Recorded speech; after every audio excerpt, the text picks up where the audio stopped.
Hello, hello, and welcome to this channel, Highly Sensitive Wisdom. My name is Susanna, and well, it's springtime. Days are getting lighter. We can see life renewing itself all over. Nature is renewing itself. So much going on. Yeah, what would be better than the topic to discuss for today's video? We live in a living, conscious universe. Of course, we always live in a living, conscious universe, but during springtime, it's easier to observe this for ourselves, with our physical senses, because everything is, starting a new chapter, a new season, life unfolding before our eyes, and yeah. It's just something magical with springtime, right? So I will be quoting a couple of passages from a book that has been with us in a few different videos prior to this one. So if you have watched several videos on this channel, Highly Sensitive Wisdom, you may be already acquainted with this book, but I will present it again.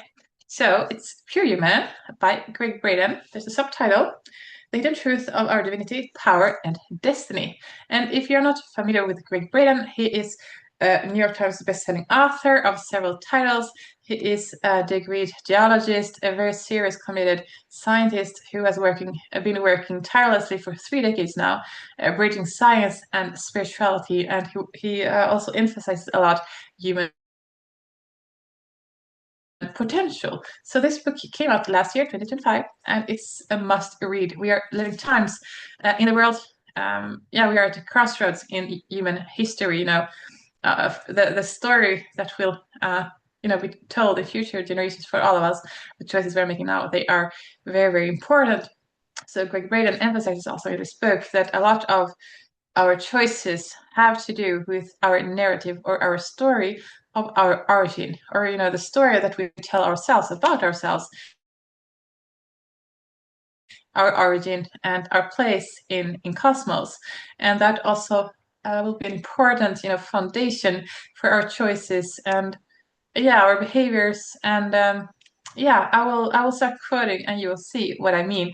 So I'll quote two parts about the universe. So one is the conventional perspective that we have been told for decades, that we live in a dead, inert universe, a very uninspiring story, and a story like, that's not much purpose with life at all. If we live in a dead universe, what would be the point of being here at all?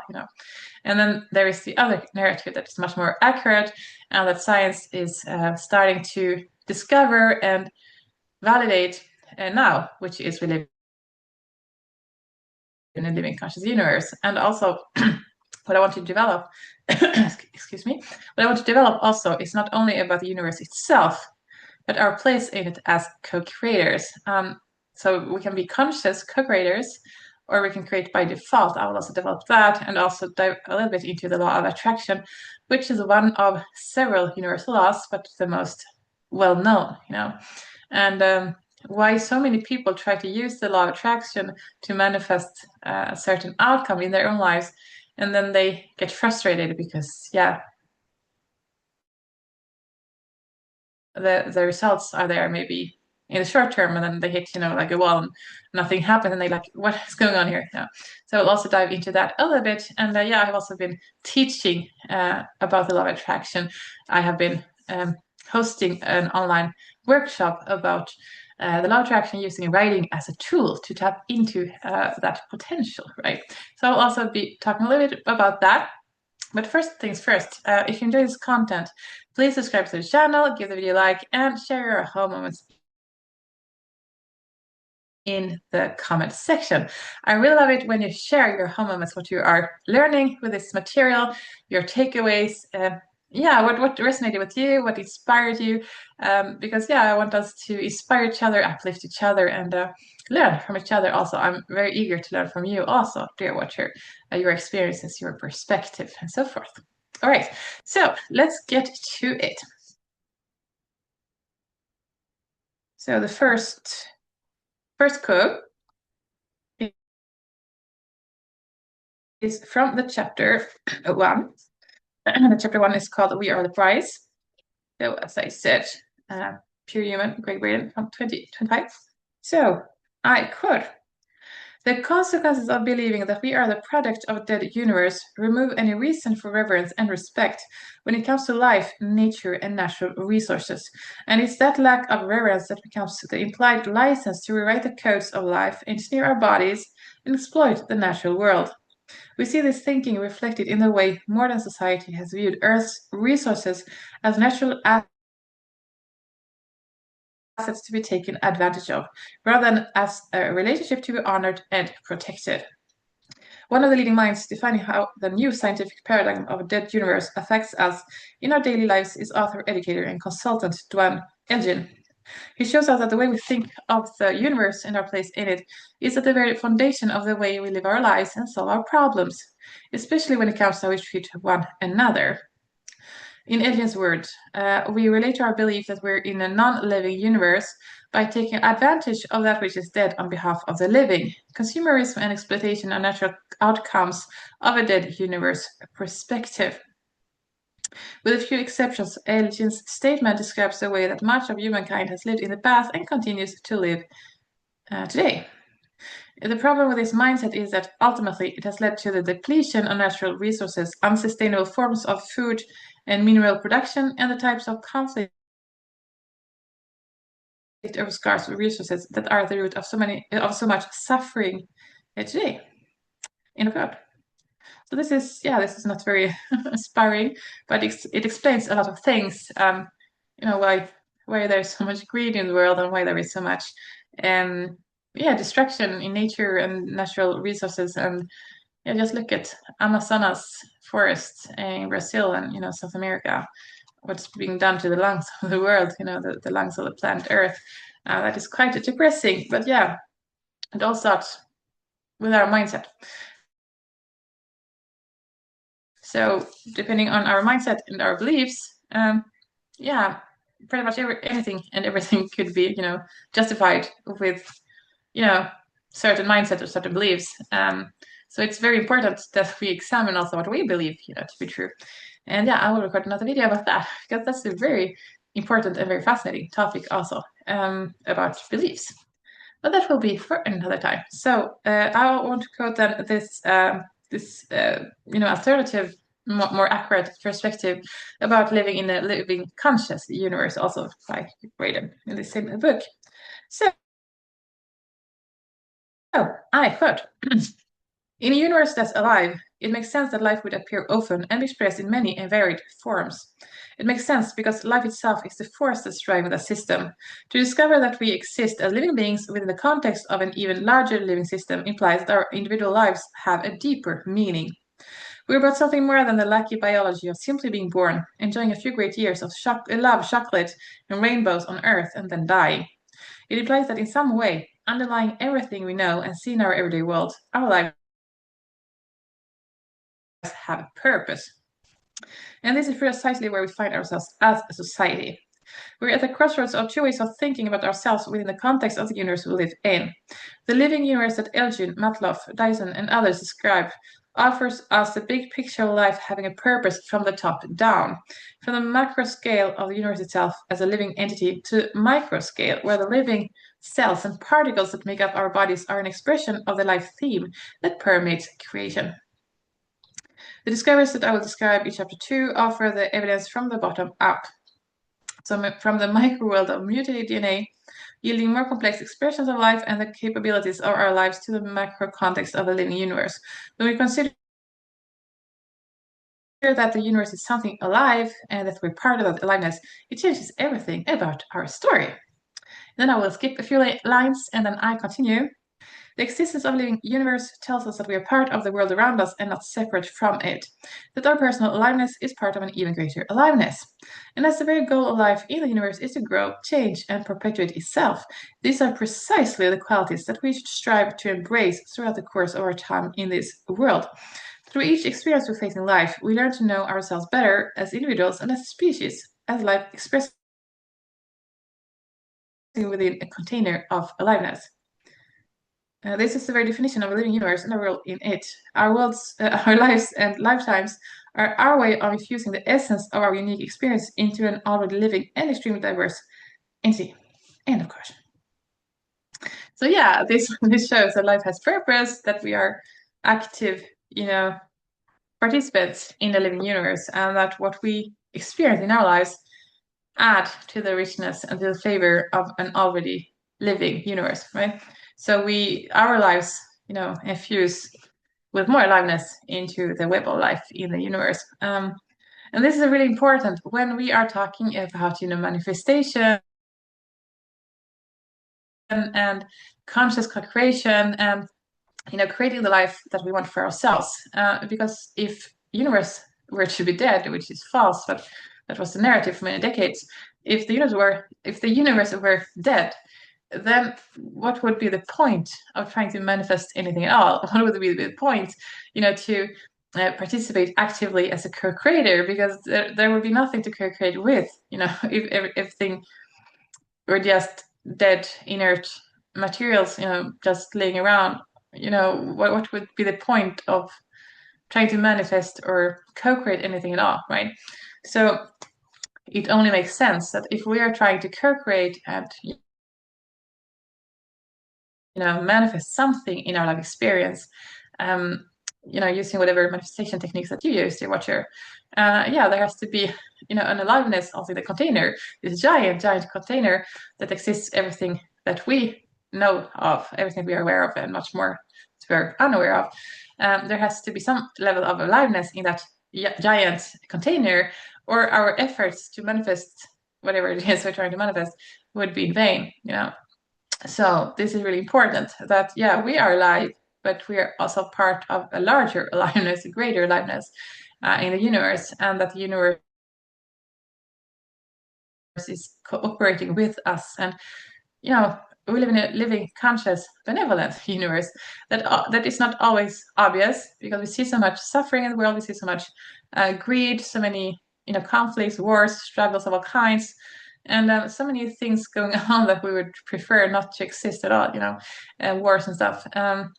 But that's not the fault of the universe. There are multiple agendas and so forth in the world, but usually coming from the mind and coming from certain fractions of society that have interests in certain outcomes and that impose their will. So that has nothing to do with the universe itself. The universe is indeed living, conscious, and benevolent. I have had many experiences where I have seen for myself firsthand that truly the universe is a mirror, as within, so without. But the twist is this: the universe is not only a mirror for what's inside us as individuals. The universe is also a mirror of what's inside other people who we surround ourselves with. I have to speak slower. The universe also mirrors what's inside other people with whom we surrender ourselves with. So that also means that whatever narrative people may have, whatever image they project, whatever they try to make us believe they are, or their intentions and so forth. We all know people lie. They're not always telling the truth. But the universe will reflect back to us, giving us all kinds of warnings or signs or all kinds of things happening, to alert us. I had plenty of alerts from the universe while I was living in France. So I have shared in previous videos, I will not go through that again, but I had a lot of hardships and difficulties in France. But the bright side to that was that I gained so much awareness in a relatively short period of time. I stayed there 7 years. And those experiences, France for me represents a pressure cooker for my consciousness, because I evolved, exponentially in those years. Because on the one hand, things got so difficult for me there, and the only way to move forward was to be inwards.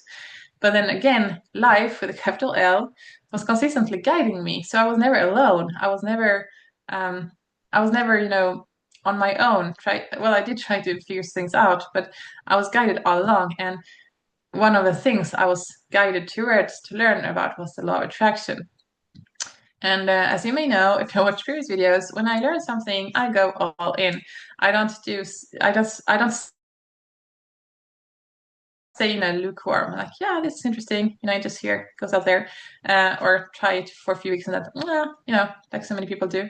I go all in. So yeah, I have to learn everything about the law of attraction, and I started teaching the law of attraction. And what I found, and this is important if you're trying to use manifestation techniques, there are many kinds of manifestation techniques, but what you have to know, dear watcher, is that you cannot use thought alone to manifest your dream life. You cannot use focus alone to manifest your dream life. That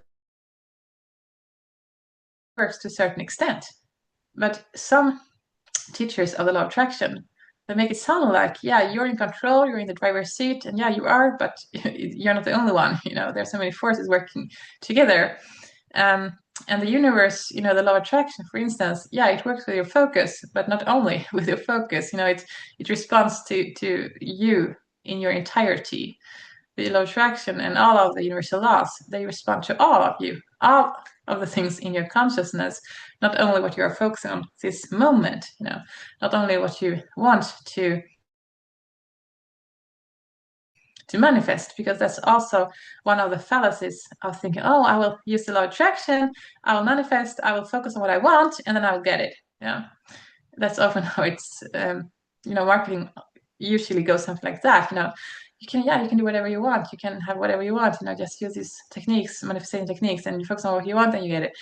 In some cases you get it, but not always. And here's why: because the law of attraction, as I said, works with all of you, all what's inside you, not just what you're thinking about, not only what you're focusing on consciously, but it also responds to your unconscious and your subconscious. Mm-hmm. So the conscious part is only 1% of your global mental capacity. And when you're focusing on your desired outcome, you're focusing not only not even 1% of your global mental capacity, because as much as you may be focusing on your desired outcome, you're never using your entire, conscious mind, your entire free will, only to focus on that. So yeah, the capacity, statistically speaking, you're using less than 1% of your global mental capacity when you are trying to use mind-based or thought-based manifestation techniques. So yeah, it can work to a certain extent, but at some point you will hit a plateau. And this I've seen myself, and I've also seen it in my clients, that you hit a plateau and then you get frustrated, right? You're like, oh, but it was working a few weeks ago. Why isn't it working anymore? And here's what I have discovered, working with law of attraction and both on myself and with clients. Here's what I have found. Yeah, you'll hit a plateau because, yeah, the universe wants you to learn and grow and expand, and the universe wants to co-create with you. And in order to co-create with you, because remember, the universe is living and conscious, in order to co-create with you, you cannot just stay on the surface level. You have to go deeper, and you have to have the willingness and the courage and the perseverance to look inside and go quite deep inside and remove the obstacles. So, for instance, one of the things you could do, and this is what I recommend, is to look into your subconscious mind and do subconscious reprogramming. So instead of just focusing on these exercises of focus, mental focus, thought, directing your thought, which is also important, but it's not the only thing you need to do in order to create what you want. You also need to do your subconscious reprogramming. And I do recommend, as a certified belief code practitioner with plenty of experience working with clients, I do recommend you use that also to accelerate your manifestation process and your the outcomes that you want. It's like turbocharging your intention, turbocharging your capacity and your ability to manifest, right? So I recorded previous videos, both a video with an interview with a very committed, very dear client, Yanis. I will drop the link to that video below. I also recorded another video where I interviewed the same client about his breakthroughs, his first-hand experiences working with me, and what kind of benefits he has experienced or obtained from working with me, not only with the belief code, emotion code, body code, belief code, but yeah, belief code is it goes way deeper, right? So I'll drop the link to that video also in the description below. And so that's something that you can do if you're willing to look into your subconscious mind. If you're willing to go deeper than just the superficial fluff of your focus, which is a great point to start. I'm not saying that it doesn't work. It does work, but it doesn't go all the way. So it works to some extent. And then you'll be so excited, like, yay, it's working. Yeah, I want to do more of this. And it's amazing. But then you hit that plateau. And then at some point, yeah, it stops working. So yeah, focus is great. Focus is super important. And yeah, we have to take accountability for our focus also. And that is what the law of attraction is doing all the time, whether you're aware of it or unaware of it. But even if you're not focusing, deliberately, consciously to manifest a certain outcome in your own life, the law of attraction is always already, responding to your focus. So when people focus on things that are, undesirable, problematic, chaotic, difficult, hardships of whatever kind, the law of attraction will also amplify that and magnify that because the focus is on the problems. And I also recorded a previous video of how to get out of that kind of environment if you happen to be trapped in that kind of environment with the wrong people at the wrong place, just stuck in negativity, stuck in chaos, stuck in dysfunctional patterns and so forth. And that's what I experienced firsthand living in France. And that's the video I recorded about that, how to get out, is called What to Do When Everything is Chaotic. I'll drop the link to that video in the description below. And also what you need to know. And this is not about religion, right? This is about faith and about true spirituality. You also need to cultivate your relationship with God because God created the universe. So even though the universe is conscious, living, benevolent, the universe wants to cooperate with you, the universe wants to give you great experiences, and the universe wants to help you become more aware and more conscious about yourself and others as part of this web of life. You can also not just focus on the law of attraction, just focus on the universe, or just focus on mastering your own focus or your own, whatever techniques you're using for your manifestation practices. You also need to cultivate your relationship with God because God is the creator of the universe and God always has the last word. You can try to manifest whatever you want as much as you want, but if God says no, it's no. So then what's the point, So it's also very beneficial to develop your relationship with God and give priority to that, right? And God will show you that, yeah, a lot of things that we thought were impossible from our limited human perspective, but they are very possible for God. For God, anything is possible, So I will drop the link to that video below. It's called Deepen Your Relationship with God and Receive Your Blessings. Because usually what people want to receive when they get into manifestation techniques or the law of attraction, or even why they approach God initially, usually because people want more blessings or more benefits in their own life, right? But your relationship with God cannot be based only on your desire to have more benefits for yourself or more blessings and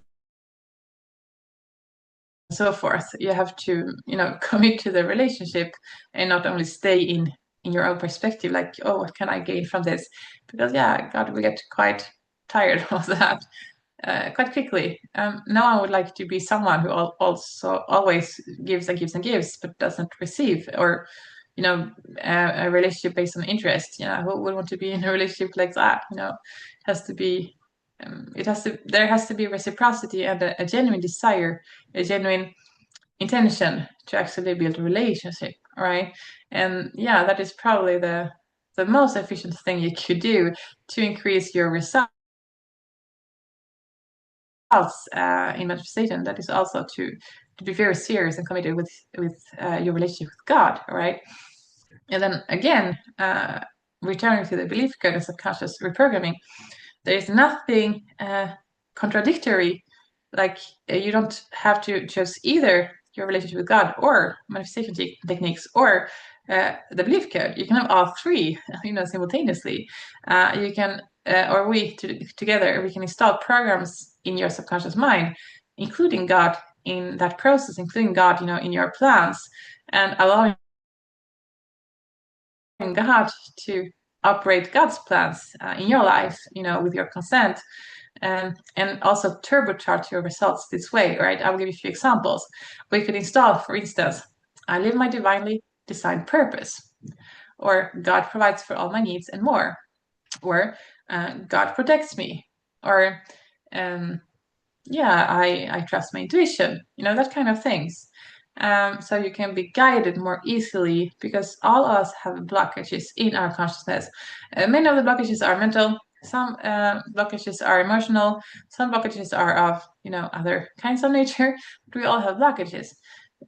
So in order for you to have more flow or more ease on your life journey, and specifically when it comes to your manifestation practices, we can weed out a lot of things that are blocking you currently to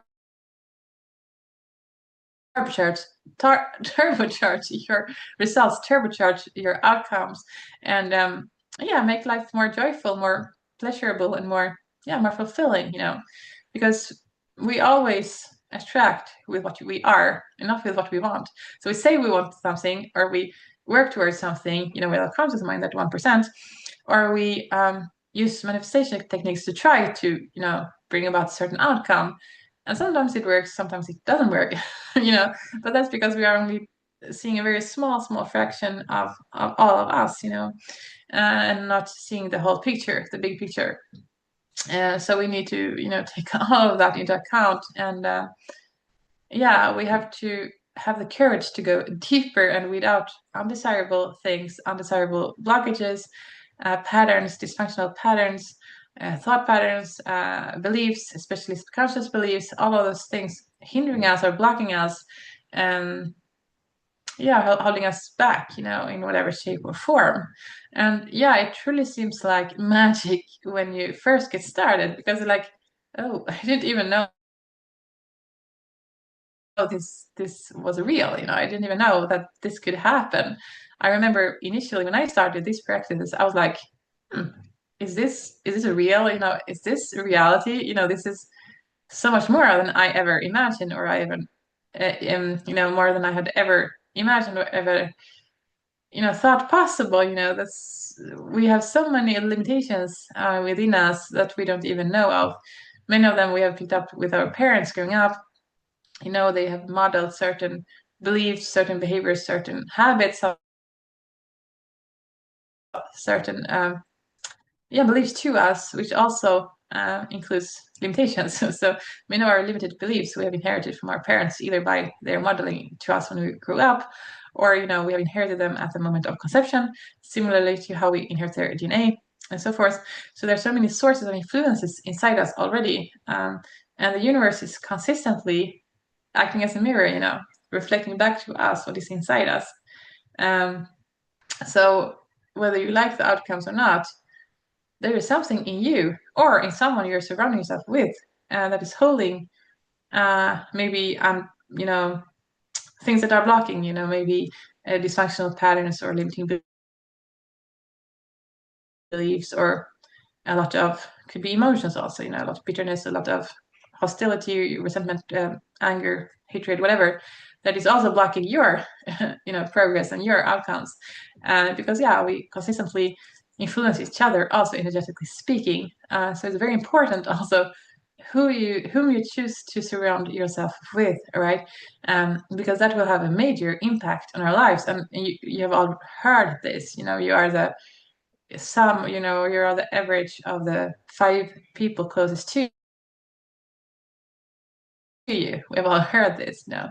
And energetically speaking, this carries a lot of weight, because yeah, energy is a dynamic dance between our inner and our outer worlds, and they are consistently, influencing each other. Yeah, there's so much communication going on energetically, so much information exchange, so much communication going on, yeah, I hope this makes sense. So yeah, there's so many levels to manifestation. It's not only about your focus, as a lot of marketing has led us to believe, right? There's so much more to that. But by all means, doesn't mean that it doesn't work. It just doesn't go all the way, So there's nothing wrong with starting with focus exercises or gratitude exercises, or whatever to try, I cultivate gratitude, with a gratitude journal for 7 years, straight, and that was very beneficial. I learned to cultivate gratitude so much so that now I can, on demand, I can just brainstorm things to be grateful, and cultivating gratitude, on demand for, whatever length of time you want, just to put myself into that state, the inner state of gratitude, which has a very, very high frequency, energetically speaking.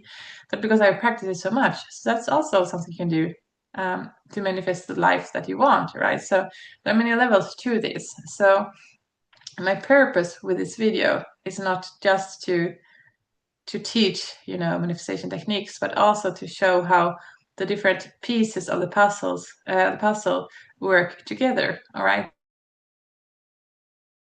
Because if the universe were dead and inert, which is false, but if that had been the case, then no matter how many efforts we make to manifest whatever it is we want to manifest, that would have absolutely no relevance, absolutely no effect. Because yeah, there would be no response from the universe. So if we have nothing to co-create with because it's dead, the universe is dead. So how could we co-create with a dead universe? There would be no response. We would try all we want to focus, and there would be just silence, just darkness, which is not the case. And also, if we only ever focus here mentally, and we don't include the entire body, then we'll also get stuck pretty soon. And if we only focus with our conscious mind and ignore what's in the subconscious mind, then we'll also get stuck. So there are many stuck places. So yeah, there are so many people who dismiss the law of attraction or dismiss manifestation techniques, saying they don't work because they haven't gone deep enough to understand all of the different pieces or most of the different pieces and how they fit together. And then they just dismiss it because, oh, I tried it a week or two, it didn't work, it didn't do anything for me, it doesn't work, which is very hastily to draw that kind of conclusions. I have to be consistent. As I said, I cultivated gratitude for 7 years, writing down every day before bedtime, like a diary or something similar for 7 years straight before I let go of that habit. So you cannot just try it once or try and say, oh, it doesn't work, it didn't do anything for me. Well, how consistent were you, in your practice, right? So there are many, many pieces to the puzzle. I hope this helps to eliminate some of the doubts and get inspired to stay consistent with the practice and to know that it doesn't really matter how stuck you are. There's always a way out, and the way out is going inwards. All right, so I will stop here. I will record more videos for you, dear watcher. Yeah, let me know in the comments what you learned from this. And let me know also in the comments if you have tried manifestation techniques and which ones. All right, let's wrap up. Dear watcher, take care of yourself. Yeah, and be aware also that